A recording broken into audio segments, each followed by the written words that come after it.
Welcome in. What's your name? Malcolm. What was that? Malcolm. What do you look for in a woman? That is just genuinely kind. Okay. So, Cool. All right. it is what it is. Everybody likes what they like. You know? Okay. Oh, you ended up popping your balloon. Your skinny jeans. I don't like skinny jeans on men. Why did you end up popping your balloon? I just wish like you would have gotten the beard a little lined up. Why did you end up popping your balloon? I like a darker complexion. Just like taller, darker. I'm pretty short, but we're kind of almost around the same height. Almost is. Why did you end up popping your balloon? You said you're 5'10". I don't think you're 5'10". You 6 foot? No, baby. I'm 5'7", but maybe 5'9". I mean, with the heels off, I'm maybe 5'9". You look good though. Thank you. As well. Thank you. Like the Cam Newton hat. Oh, we gotta do me like that. We can't be like Alicia Keys, like Eric. No, that's my baby, so I can't just. Oh, okay, yeah. See, I'm glad I popped the balloon. Is she your type? She has a good precedent about her. Most any woman that's like that, that are agree to see. Why did you end up popping your balloon? I didn't like that petty comment. That was not cute. You could have said Erykah Badu. You could have said anybody else, but Cam Newton, like, come on. And he has locks. Like, his locks are not the best. So, like, I'm not looking at that grown man's locks. Anyway, where were we? When it comes to men, us women place guys into 3 categories. The first category is the guy that we meet and we instantly just want. The sexual chemistry is high. We don't care what they do or how much they make, they are getting it. The second type is the guy that, he's okay. He's maybe not that good looking, but he's willing to spend money. He's gonna pay our bills, he's gonna buy us nice things, he's gonna take us on all the dinner dates. But is he the one? No. Is the sexual chemistry high? Mid, probably. And then there's the third guy. The third guy doesn't have a shot in hell. There is nothing that he can do, there is no amount of money that he can make that would make us want him. He is a no, right off the bat. Am I lying or am I telling the truth? This is one of those cases where honesty isn't serving you well. Men, welcome to Men's Mental Health Month, a month-long holiday I personally knew never existed until a few days ago because I, and probably all of you, were too busy working. As I've said in the past, all holidays, regardless of the title or theme, are oriented around the Western female. If it's Christmas, it's time for you to play Santa for everyone else. If it's Valentine's Day, the picture painted for us is a celebration of union, but I'm not seeing any of these women picking up the check. Even when you compare Mother's Day and Father's Day, I think the contrast is stark enough for a blind man to see it as far from the same game. This chick at the start thinks she's able to place men in 3 categories, so I thought I'd have a little fun here and place modern women into a handful of categories I'm sure all of us can agree on. Categories that can probably explain the lapse of male mental health on a grand scale. Before we get deeper into this video, let me share the comment of the day. Shout out to Lone Wolfner Giganos, hopefully I said that right, who shared, "What is wrong with men today? Absolutely nothing. We're just sick and tired of you belittling us in every way, so we simply said screw it."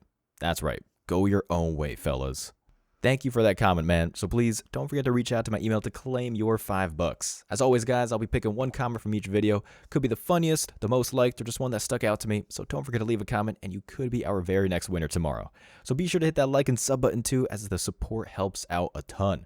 So now let's get right back into the video. I don't ever slow up, no I don't take shit. I got no love for the fakeness. If you wanna play tough and wanna hate this, I'll always show up. I don't ever slow up, no I don't take shit. I got no love for the fakeness. If you wanna play tough and wanna hate this, I'll always show up and make a statement. I don't ever slow. Here we go.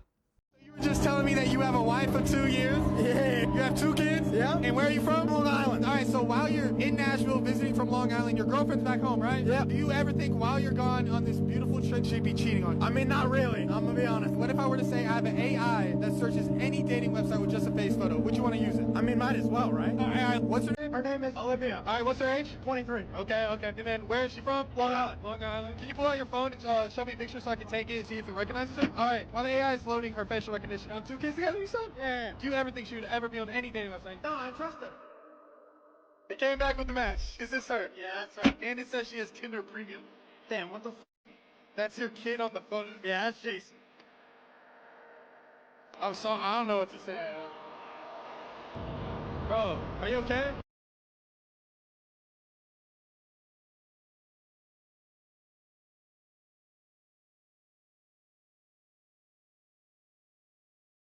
You were this close to losing your... How can I predict if the person I'm dating is likely to cheat? In relationships, the best predictor of future behavior is past behavior. There are anomalies, but on the whole, if somebody has a cheating past, it suggests that they use a human connection as a coping mechanism. When things get tough in a relationship, they don't like having the hard conversations. They don't like the breaking of the attachment and starting again. They don't like confronting and challenging the issue. What they prefer to do is soothe themselves through a connection with somebody else. Category number 1, no loyalty in sight. Guys, let's face it, if you were hanging off a cliff and a woman had you by the hand, with a 50% chance she could pull you back up, you'd be getting dropped faster than Ronda Rousey after that viral head kick years ago. For about 50 years before the turn of the century, these signs were a bit more subtle. You'd maybe hear about affairs and things of that nature, but they were usually reserved for those rare conversations in a neighborhood. However, as soon as the year 2000 hit, the escalation of infidelity was a documented development, unable to be ignored. And yes, as the psychiatrist noted in the second clip here, when it comes to women, the past will dictate the future. Before the MGTOW movement was born, a lot of guys walked the path of the simp, accepting the cinematic nice guy reality, the one that said you had to wait for the guys to realize the error of her ways and all would be forgotten. The obvious problem here is that women are the product of impressions, far more than what you see in men. They're biologically unequipped to deal with things like body count, but that didn't stop the media from promoting the carousel as a female rite of passage. This, of course, led to the collapse of reliable relationships. Shocking, I know. Then came the idea that somehow the ring would cure the illness, until this kind of thing laid the argument to rest. So why did you guys get a divorce? Because I really wanted something different. It's very unfortunate because he was the most loving, kind person. I had all the love and support that I could have ever wanted.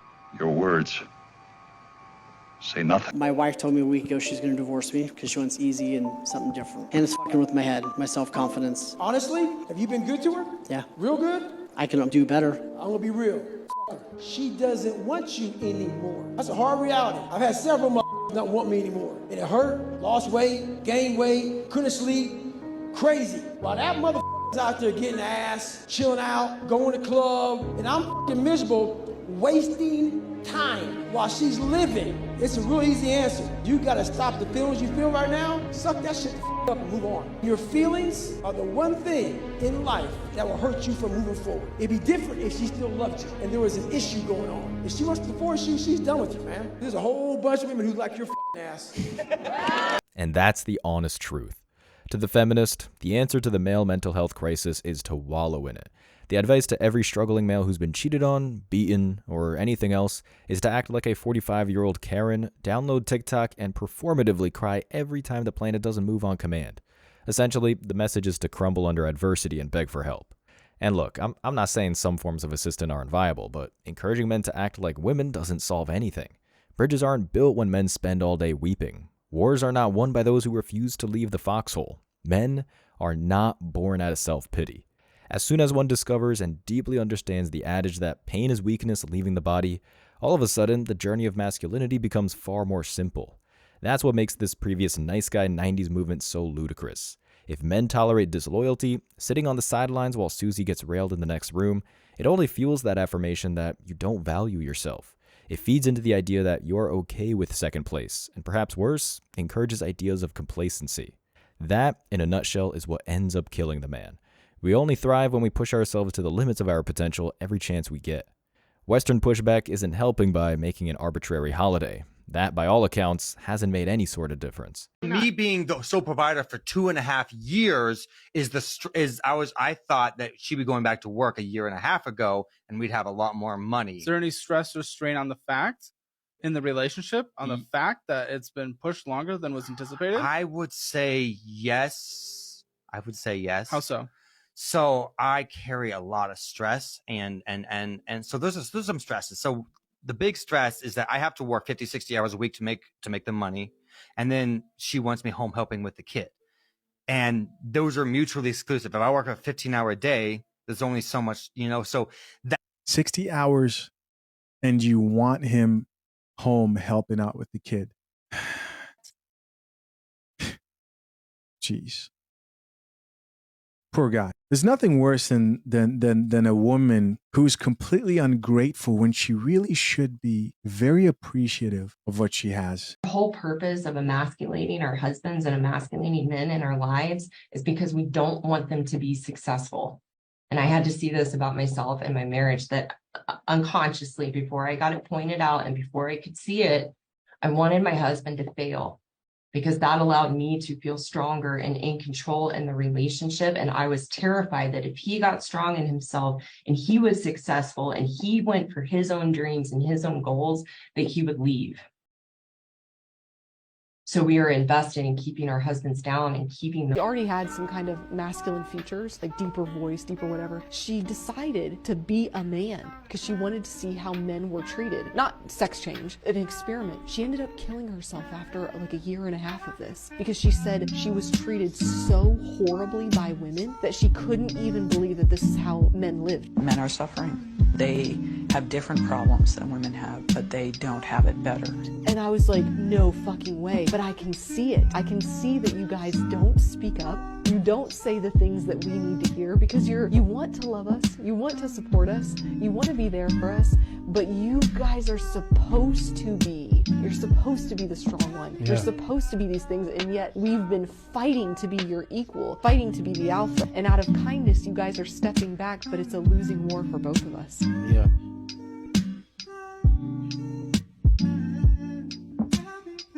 Category number 2, the anchor.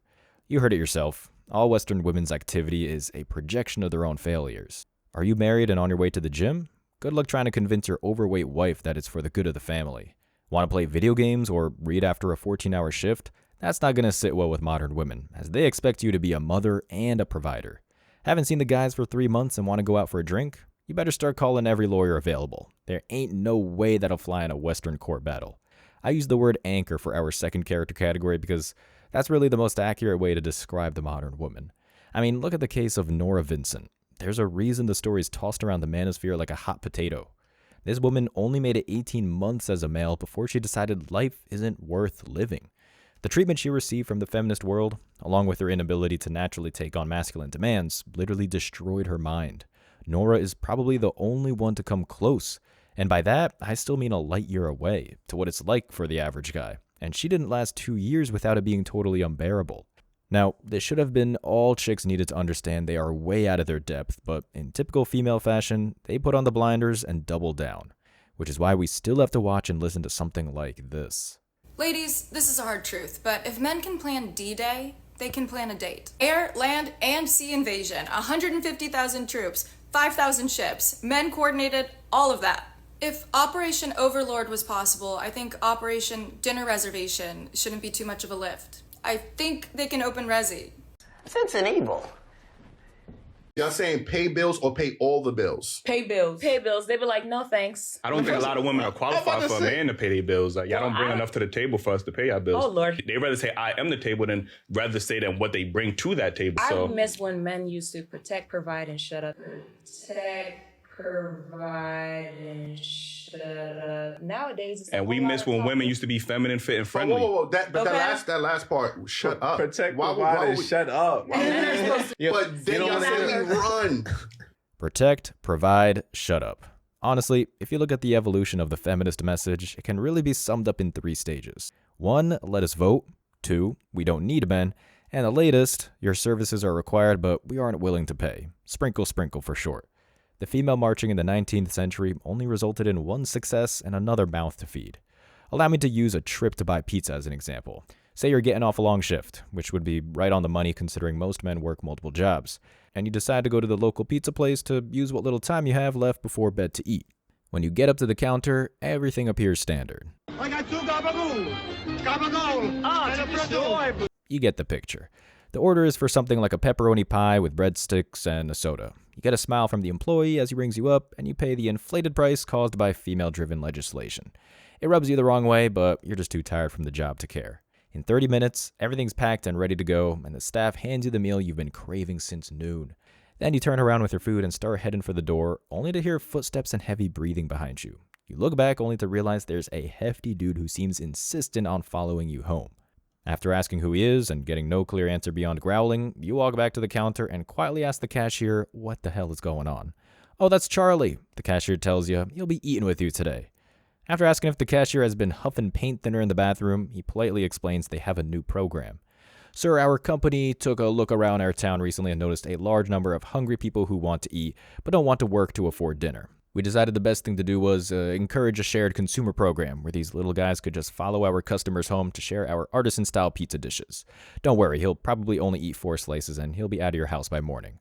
Then, delirious from exhaustion, you decide to ask if he'll be cleaning the house or sweeping the driveway, only for the cashier to shake his head, laugh at you, and tell you Charlie will probably make the place filthier. But it's the right thing to do.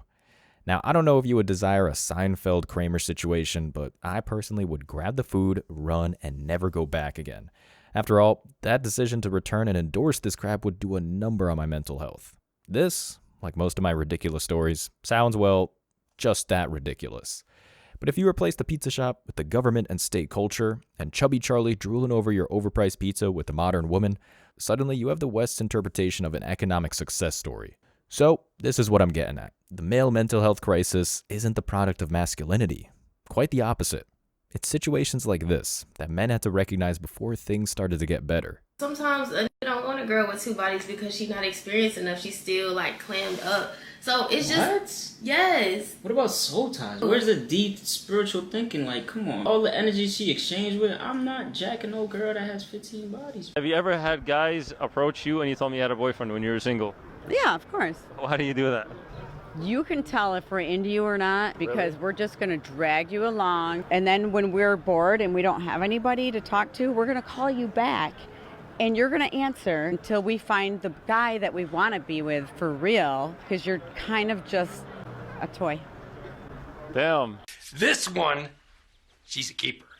Am I the a-hole for refusing to do anything with my girlfriend in Italy because she said something that disgusted me? About 6 months ago, my girlfriend, Kirsten, 24 female, and I, 24 male, began planning a trip to Italy. I was more interested in visiting Japan, but she was insistent on Italy. We got to Rome late, went to bed, and the next morning was rather odd. I noticed Kristen spending an unusual amount of time doing her hair and makeup. She also put on a top which exposed her stomach and short shorts. As we walked through Rome, Kirsten kept wandering away from me. Kirsten was giving off really bad vibes, and I was wondering if I did something to upset her. Ma'am, are you trying to get trafficked? 10 minutes later, she disappeared again. It took me a while to find her, and she was chatting with a local guy. I ran up and told him that she was accounted for, and she rolled her eyes, said ciao to him, and we left. I asked what the heck her problem was. She confessed she heard Italian guys are known for hitting on tourists a lot and wanted to see if it was true. I told her I didn't travel 13 hours to a different continent so she could flirt with Italian men. She looked kind of ashamed at that point, and I was livid. I told her to spend the rest of the trip however she wanted, and I'd do what I wanted. For the next week, that's how it went. We didn't really share any time together. We got home a few days ago and she confronted me, alleging that I was being an a-hole over such a little thing. I'm still furious at her, but she says that if I can't get over it, I should just be alone. What should I do here? You need to have a very stern conversation with your lady. She should realize that it's not a small thing.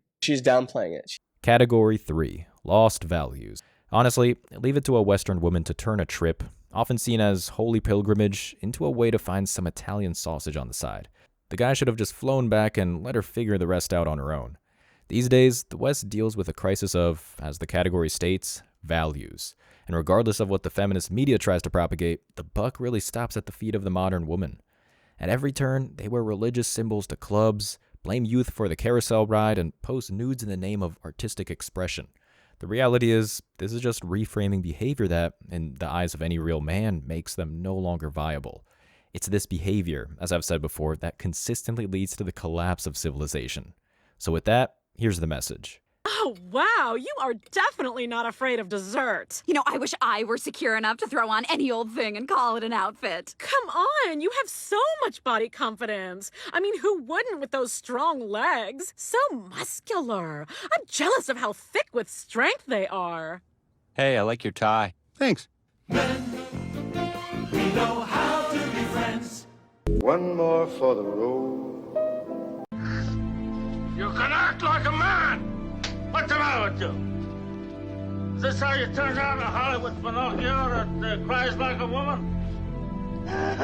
What can I do? What can I do? That's all you can do. Act like a man. The collapse of the female half in Western society is a sure thing. Some might call that cynical, but the science can't be ignored on this one. The course may change 100 years from now. Who knows? Miracles happen. But this is a generational problem we'll die old witnessing. These 3 character categories make it clear. You can't erase body count. The propaganda is too deep for most, and I think I've proven this. Feminist governance and philosophy in the West can be directly linked to the male mental health crisis. So men, don't wait for some silly arbitrary government holiday to teach you what you already know. The only way to save the masculine mind is to preserve it. And the only way to do that is go your own way. It puts a smile on my face knowing every guy that finished this video already has that shit figured out. You've already won. Now, all you have to do is stay the course. As always, I wish you tremendous success. Now it's your turn. What do you think? Let me know your thoughts in the comment section below. Remember that if you leave the best comment, you'll get $5. Thank you so much for watching. If you found value in this video, hit the like and subscribe buttons, ring the notification bell so you don't miss out on future uploads, drop a comment, and share it. See you in the next video. Till next time.